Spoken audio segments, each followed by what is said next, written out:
All right.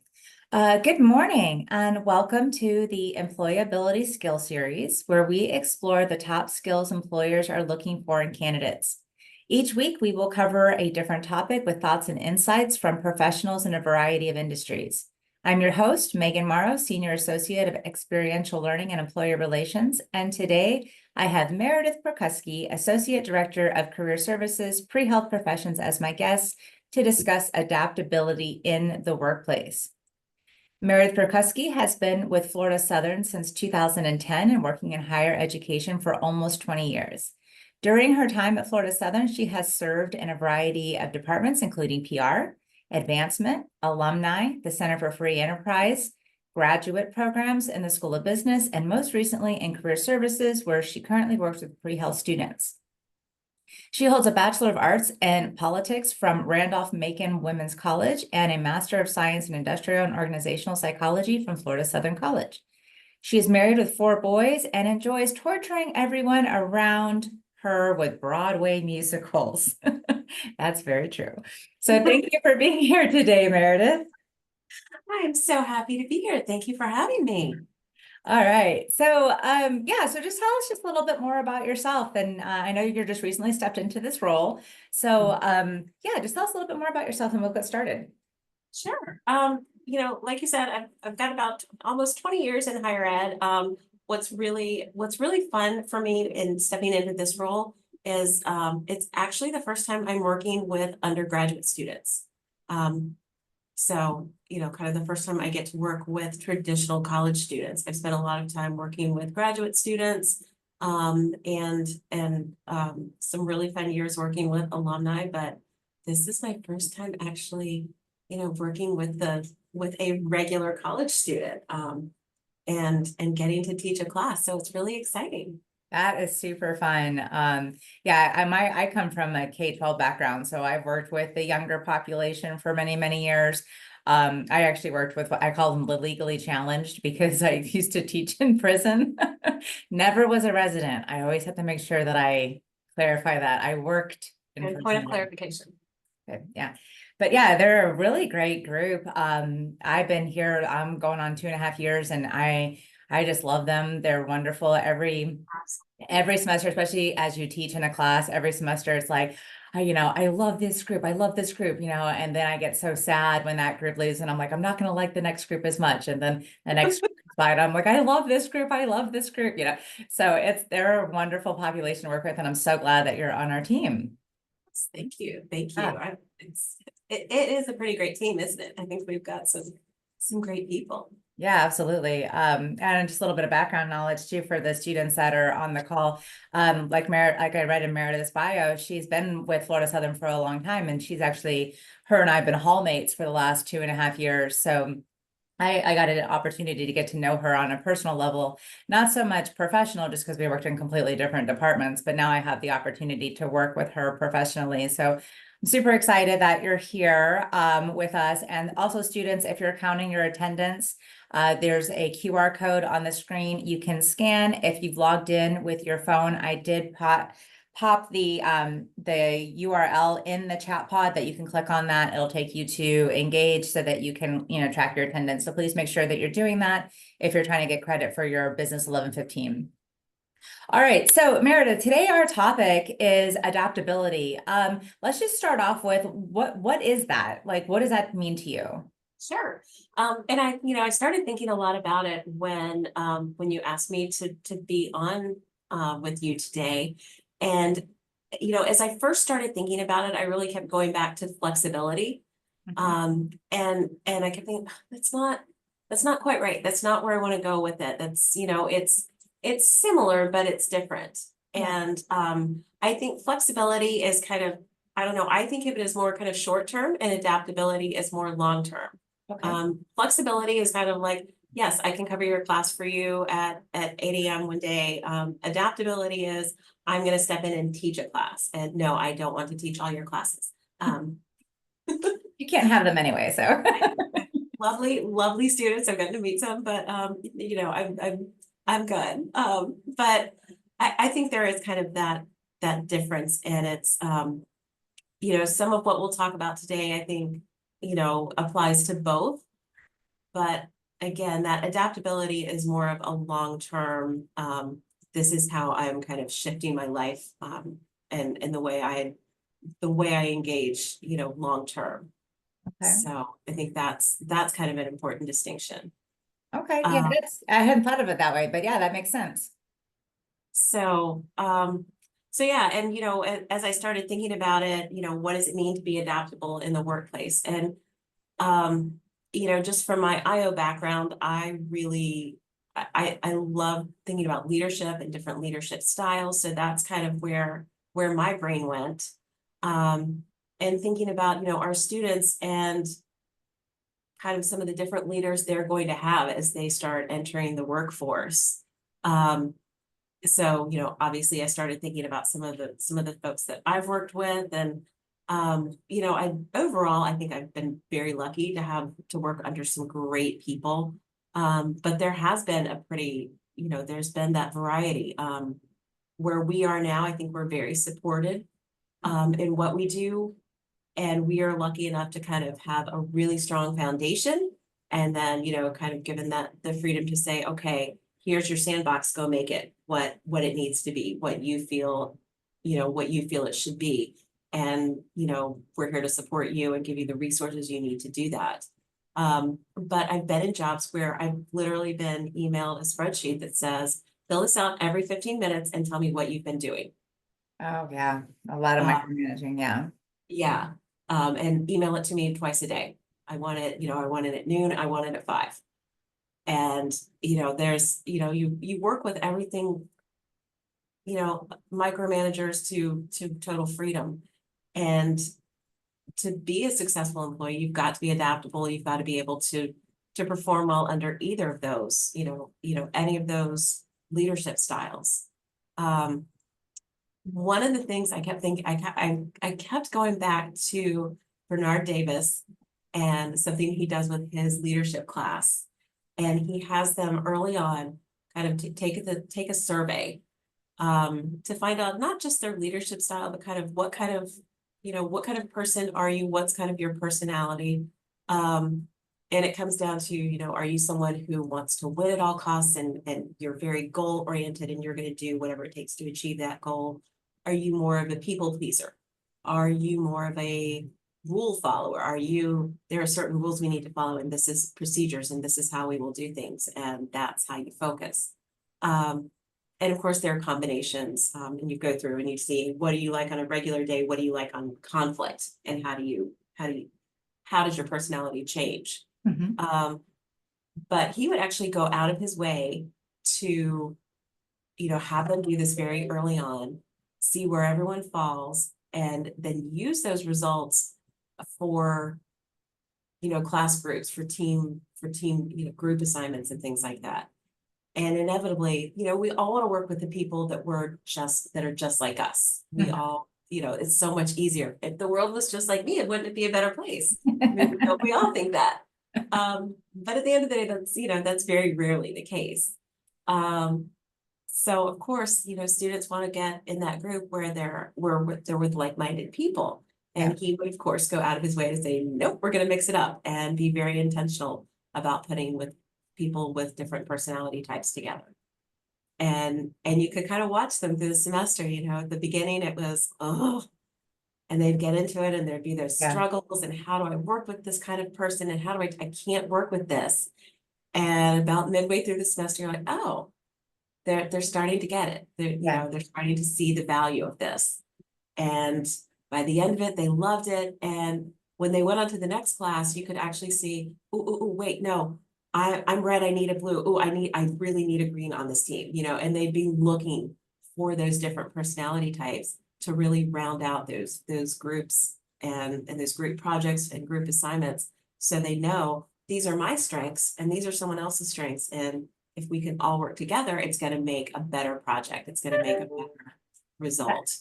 That's really great. And I think that the students on the call can relate to that because in 11:15 they get grouped and do the Shark Tank experience. And so I think that that resonates probably very deeply with them. Like, oh, I don't want to work with this person. And I think too, the initial like, oh, group work. No, I hate group work. Everybody tends to hate group work. But if you give it a chance, and you get a good group, but you might not have a quote unquote, let's just say, good group. You've got maybe some people who are not being communicative, who are not carrying their weight, who are not, participating as much as somebody else. But, so that's part of being adaptable. Like, how are you going to adjust for that? And you're stuck with this group with this problem throughout the semester. And I know that the 11-15 professors, encourage collaboration and they try to work with everybody. But that's going to be something that you're going to have to deal with, not just in classes, but in the workplace and in life. There's going to be people that you don't necessarily want to work with, or they're not the same style as you. I know for me, like I'm rigid on time. I'm always early. I do not like being late. I want things to start on time and end on time because, we've got a schedule and there's a start and end time on purpose. Now I need to probably back off and chill out a little bit. That's part of my Virgo and type A where I'm like, this is how it's supposed to be. So I'm working on taking the word should out of my vocabulary. But I also think too about what we just kind of went through. So, we had like a complete restructuring of our team, and the team kind of like was able to really come together. It left Takara and I as, the original team members. And then, we got 3 new people and we even said, okay, you know what, the way, even though this is how it was done before in the past, it doesn't necessarily mean this is how we have to keep doing it in the future. And so we're like, hey, let's try this out. And I think that's also part of being adaptable, is understanding that, that this is a proposal, we're going to try this out. And you know what, if in a year's time, rolls around and we're like, you know what, this really isn't the best thing, let's try something else. And loosening those rigid boundaries. Mhm.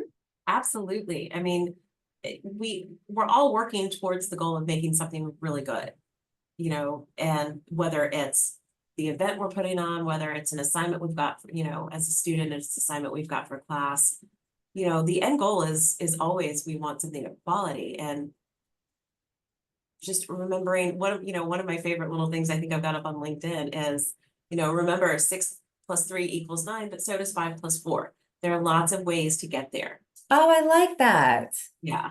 I And like that a lot. yeah, I mean, it's great. And that's, yeah, I think it's just learning to, I think a big key in being adaptable is kind of recognizing, yes, I have my way of doing things, but, kind of taking, I think if you're able to step back and kind of look at someone as a person and not the one who's always doing this, the one who's always late, or the one who's always on their phone, or kind of looking at as people as that one thing that we identify them with right away, and finding that, that human side of them. And oh, okay, well, they're always late because, they're trying to help their roommate with something, or, they've got children to drop off, or hey, tell me more about that. And getting to know that person, I think it really helps us to be adaptable. And in doing that, we often find their strengths. We often, and Yeah. we're able to kind of stop focusing on the thing that bugs us Yeah. and strength. Seeing them from a different lens makes Yeah. a huge difference. And Javier made a comment in the chat that, yeah, what you were talking about in your experience with your master's program, it does resonate, with him as well, being in that Shark Tank experience. So thank you for that comment, Javier. Another thing that I think about with being adaptable, the entire world had to adapt back in, 2018, 2019, and how that has completely changed and shifted how we do school, how we do work, how we, the things that we think about with travel, with COVID and everything that came down. I mean, I know for me, my children, I think I had a kindergartner and a 6th grader, or a 1st grader and a 7th grader, whatever, I'm whatever, around those ages, and I had to adapt because now my children were home. And now they're doing distance learning for the first time that we didn't sign up for. This wasn't what we wanted, so it wasn't like I was prepared. And so I had to do a massive shift. And okay, now I have to work from home, which I had never done before either. And I have to, basically homeschool my children at the same time, which I'm like, I'm not qualified to do that. And they had to adapt and they had to be on Zoom. And I don't know if you've ever seen a 5-year-old try to focus on Zoom. They're like squirrel all over the place. Oh my goodness. Yeah, I think some of those kindergarten teachers and those younger the teachers that were dealing with those younger students. Wow. Yeah. You Yeah. know, it was hats off to everyone, but Yeah, everyone, hands down. And even my little one was in speech therapy, and that was also a huge challenge because, even over Zoom, they have to see your mouth. And then when right. they went back, they had masks on, and so they had to do like these clear masks so that the students could see their mouths to, so that as they go through the therapy. But when I think about being adaptable and, and then coming out on the other side, with grace and Another big poise and saying, shift. okay, like that wasn't the easiest thing, but now we have a different perspective. Now we have hybrid schedules. We didn't have that before, you And I know? think, and I think this really shows, kind of again, it's not about being flexible and doing something once, it's being adaptable and being willing to change. And this series isn't something we would have done Right. pre-COVID, I don't think. Because we weren't focused on Zoom. We weren't really thinking of using this platform in the way that we do now. So Oh yeah, I. everything is, yeah. I mean, I think about that, like even as I'm teaching in my class about interview skills, I have a Zoom component, which we wouldn't have had, a couple years ago. Mhm. But I really like the fact that you keep focusing on the fact that it's a long-term adaptation. It's Mhm. not just like, oh, okay, so today the Wi-Fi is out, so I'm gonna have to, go old school with and present with, paper copies or something. But it might be like, okay, you know what, moving forward, we no longer have A, B, and C. So now we got to go X, Y, and Z. And I think this could resonate with our students to think about what you think you want to do. A lot of time I see students get kind of twisted up and they're a little nervous and they're like, I don't necessarily know, what I want to do, and I should already figure this out. I should know. But you might not know 100%. You might have an idea of where you're going to go. But I mean, Meredith, when you graduated college with your bachelor's in politics, did you think that you were going to be working in career services, 20 years later?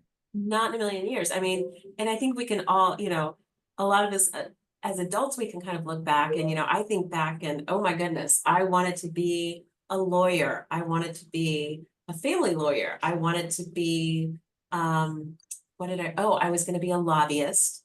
I was going to be, a research scientist, social sciences. The career goals just shifted so much. And, I don't think in a million years I ever would have thought I would end up here in this role. And I love it. I Yeah. absolutely love it. Yeah. And, so many of the pieces are coming together. And I think that's the fun thing is all of these things that I've done along the way. I mean, good grief. At one point I was an assistant recruiter for a truck driving company. And every once in a great while, it doesn't, it's not something that pops up on a day-to-day basis, but that's, I see little things from that coming in. Mhm. And if you're willing to kind of go with that flow and let all of those experiences shape you, I think it helps you be more adaptable. The more adaptable you can be, the more adaptable you can be. And, as Oh, silly as absolutely. that sounds. 100%. I mean, I wanted to be, I guess I told my mom, I don't remember this, but I was going to be either a taxi cab driver or a bear trainer, and I was going to make 50,000 a year. That was my goal. My poor mother's like, okay, aim high, girl, And so clearly I have adapted and I am not a bear trainer or a taxi cab driver, but I don't know, as a mother, I sometimes feel like I'm Maybe it feels like it, I was gonna for sure. say. But yeah, like being adaptable and being open to these different possibilities, because you could have this one, thought process, I'm going into business or I'm going to go into accounting or I'm going to go into sports, and then you get exposed to something that it wasn't even on your radar. So Yeah. like for me, when I went to school, when I started college, I was going to be a journalist. I was a writer. I had been published several times before. That was my thing. I mean, writing was who I was, and it was like my whole identity. And I took my first journalism class and I was like, no. And then I didn't know what to do. So I ended up taking a psychology class as an elective because I needed to. And I fell in love, changed my major, and I worked in psychiatric hospitals and prison and have been using psychology. My master's is in psychology, all because of one class that it wasn't even on my radar. But being able to say, wow, this is speaking to me. And Yeah. I had to adapt and change my whole, career path, if you will, to adjust for this new interest that I didn't even know I had. So I think students, if you can wrap your brain around that too, like it's okay to not know, and it's okay to come out and maybe work in your field for a few years and shift. This is, I didn't go to school to be a teacher. I adapted and did an alternate certification route afterwards when I found out that I loved it. So yeah, it's really cool to think about that. Absolutely. I mean, I do a lot. I'm still very involved with, I went to a performing arts high school that's just actually right up the road. And I've stayed involved as, as alumni. And one of the things we do is a scholarship each year for a graduating senior. So I get to go back to the awards ceremony every year, and it's so fun. Nice. And you hear about all of the plans these kids have. And I mean, it's a driven group. It really, really is.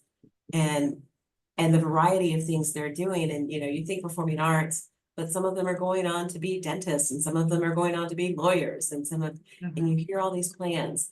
And then every once in a while you hear the one major undecided. And I get so excited for those kids. It's just like, yes, I love it. You are so open to whatever's coming. And I think that's great. It's okay to be undecided right now, and it's okay to change your major, Absolutely. if you find something you fall in love with, please, you've got the rest of your life to work on something, to work in a job. There's absolutely no reason because you decided at 8 years old you wanted to do something. If it's not what you like now, you don't need to make yourself miserable for the rest of your life. That's a It's great piece of advice. yeah.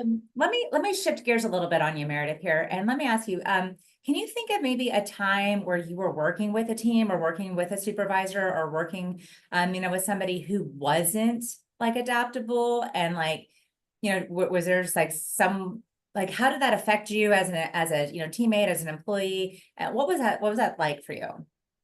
I would say, the example that comes to mind is similar but a little bit different. I came in as I was working as an event planner, and I like that timetable. I'm right there with you. I like my schedule.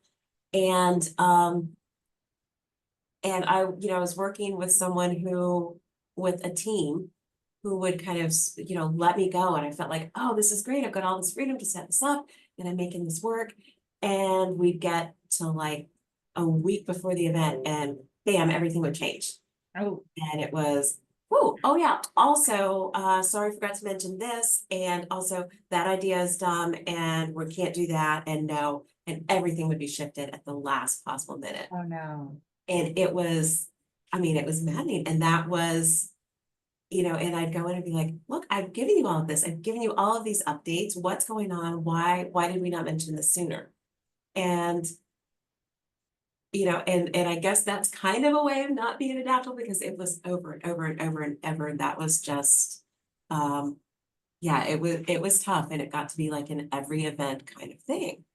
And, and honestly, I think that affected me, we talk about PTSD, I joke about it, but even to this day, it's really hard for me to do any kind of advanced planning, because I feel like something's gonna change last minute. So why Yeah. bother?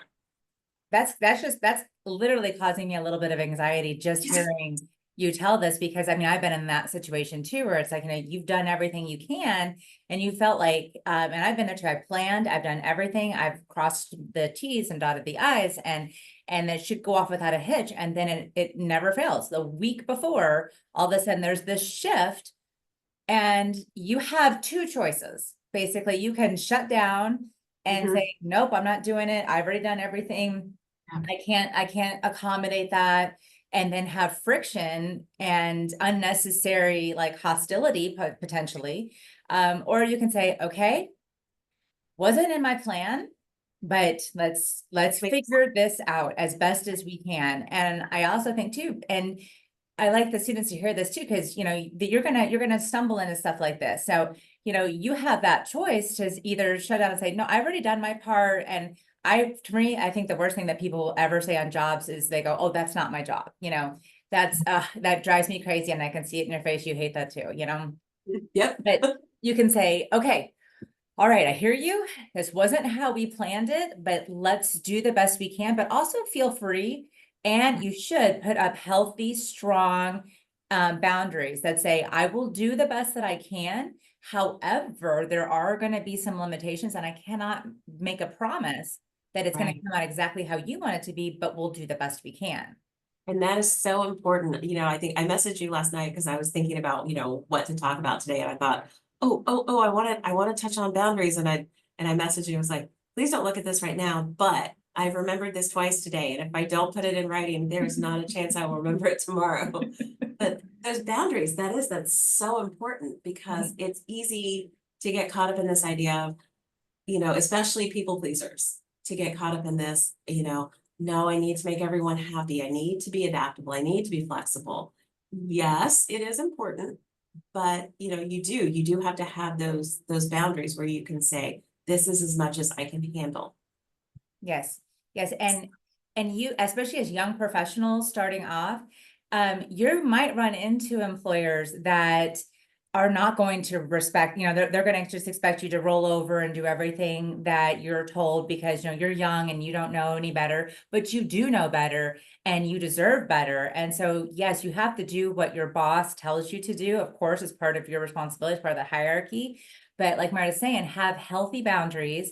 Yes, I will do what I can. I can't, I'm not promising anything, but you do have to give it your all. You do have to give it your best effort, but also be able to understand your own limitations. And I think our leader does a great job of that. Whenever something new comes down, a new Yes. initiative, a new something, she'll say, what is everybody's bandwidth? You hear her say that all the time. She's like, what is everybody's bandwidth? And who feels like they could take this on? Mhm. And that is like the best case scenario versus maybe more of a dictator type of manager who's just going to be like, Meredith, this is your new task and just deal with it. Right. You're going to have both experiences. And my hope for you as young professionals that you'll have a leader like ours who is very understanding, who respects the work-life balance, expects that everybody's different. Like I'm up, what time did I get up this morning? 4:30. I've been up since 4:30 by choice. I'm like this. I'm high energy. I enjoy this stuff. I like staying busy nonstop. But I like being up early and getting after it. Whereas, Meredith, you are more of a night owl. You're much more productive and enjoy more of the evening, versus the early morning and stuff like that. So understanding the different personalities of the different teams, like I'm going to be the first to jump at an opportunity to host an event at 8 in the morning. Yeah. Versus where if it's something like, hey, this is going to go into 10 or 11 o'clock at night, that might be more in your wheelhouse. So we can be adaptable to each other, as well as to our leader who's saying, I need someone to do this, and who's going to do it. So as we work together and really lean on each other's strengths, makes our team that much stronger. And so my hope for you as young professionals, when you guys get out there, that you will have these same experiences. But as you're working through and learning, those boundaries are super important, where you have to understand your own bandwidth, your own wheelhouse, and the things that you can and cannot get done within a certain time. You don't want to just take on everything because you're trying to be, the best employee. There's more respect in the boundaries than there is just being a doormat. Right. And doing so in a respectful manner. I mean, yes, Yes. this opportunity, this is something I'd really like to take on, but given my current workload, I don't feel like I can achieve all of these goals. Can we look at adjusting something? Can we look at adjusting my schedule, adjusting the workload? Yes, I like that's excellent way to say that. I couldn't have said that any better. Yes, I'd like to help. Mhm. However, these are my limitations. Maybe I can't do all of it. I'm also a big fan of coming with solutions. Whenever you Yes. come to your leader or supervisor with a problem, try to come with solutions. And you can say, yes, thank you for the opportunity. Thank you for thinking of me. This is just a little too much for what I have going on, but I could possibly do, these points, but I just can't do this. So can I partner with somebody else? So great advice, Meredith. Gosh, we're already out of time. I swear I swear it's been 5 minutes. But thank you so much for coming and sharing your thoughts and insights on being adaptable in the workplace. Again, students, if you're counting your attendance, the QR code is on the screen, or you can go into the chat pod. I did post the link there as well. But thank you everyone for sharing your morning with us, and I hope you have a great rest of your day. Thank you, everyone. Bye, guys. Now I gotta do the stop recording.